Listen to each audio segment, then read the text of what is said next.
ladies and gentlemen, welcome to Hate It or Love It. I am your host for today, Jeremiah the Revelist. So today I'm going to be reviewing Avatar: Way of Water. So Avatar: Way of Water is the sequel to the original 2009 Avatar, directed by James Cameron. I know it took so freaking long just to get this film out, and now we have it out there. You got Zoe Zendana coming back. You got also Jake Worthington coming back. You got Sigourney Weaver coming back. You got these characters coming back to play the original roles. And I gotta say, going into this movie, I think this movie was amazing. I really enjoyed and I really loved the first Avatar film. I mean, just being in that world, immersing in that world. I saw it in IMAX, and I thought I was in I thought I was in a different universe. Like, this was amazing film. That movie was an amazing film, and I just love the fact that you have like the Navi. The Navi reminds me of the Native Americans, and like the humans are just like the Europeans that are trying to take over and trying to conquer the Navi and the natives. So it's like you have that real world aspect, but in a different planet and with a different race of aliens. So it has that feel. James Cameron, he does a great job doing it. So going into this film, I gotta say it was amazing. Once again, being back in Pandora felt like felt like being back at home.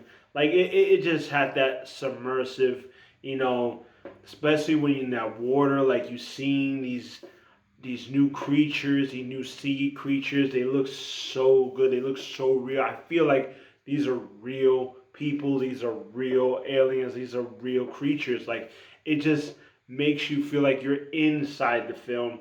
And I really like, that's what I like about these films. You know, Jake Sully, he's now like the new tribal leader, and now he has his own kids and everything like that, and he's teaching them his ways. But the funny thing is, he's still part human, so that human gene is still in his kids. So it's funny how they interact with each other and how they are, because they are different. They're not completely Navi.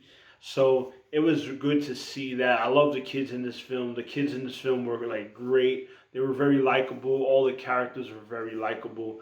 The story itself was simple, but it was still good. It was still kept you immersive, kept you immersed, kept you interested, because it's like you care for these people, you care for the Navi.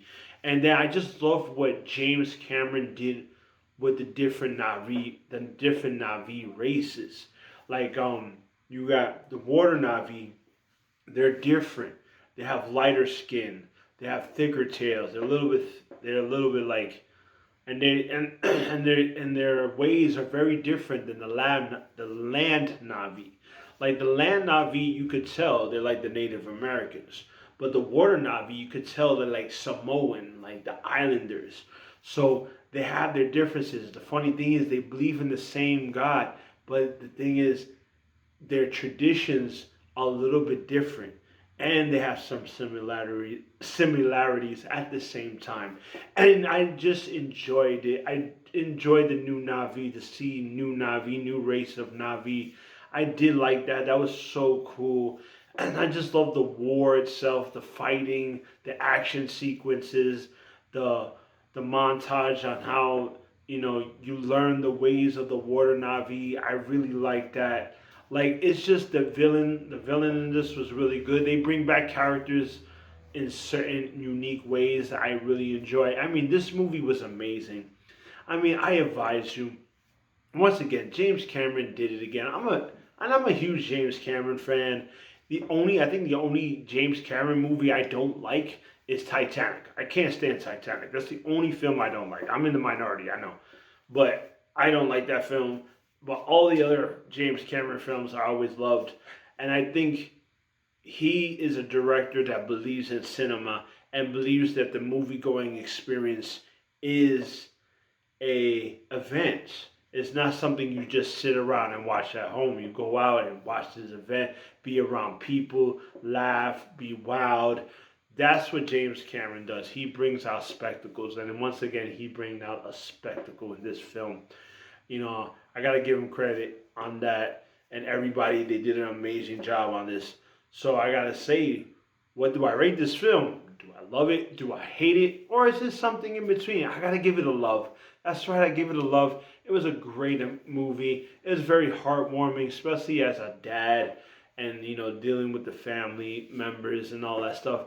You feel that, you understand, and it's very like, it's very how do I say it? Um it's very down to earth, what I'm saying, when it comes to like certain these situations, and I really dug that. Um yeah, I would say, like I said, go watch it in the biggest screen, IMAX 3D, because that's the way it was made, and that's probably the best experience you're gonna get. Because I'm not a big 3D guy, but this movie I will watch in 3D because it's made for 3D. It's amazing in 3D. Like I said, it makes you feel more immersive. So like, subscribe, comment. Let me know what you thought about Avatar. Did you love it? Did you hate it? Or is it something in between? Comment below. And also share my content, share my videos. I got more videos, a lot of reviews on a lot of movies. Check them out. And also, if you want to know any of the descriptions on how I rate my films, please check on the description below. It tells you everything on how I rate my films and the meanings of all the ratings I do. So I'll see you when I see you. And also follow me on Facebook at hatedtolove.it.com, YouTube at hatedtolove movie reviews also, and also on Twitter at jrevelous. So I'll see you when I see you. Peace.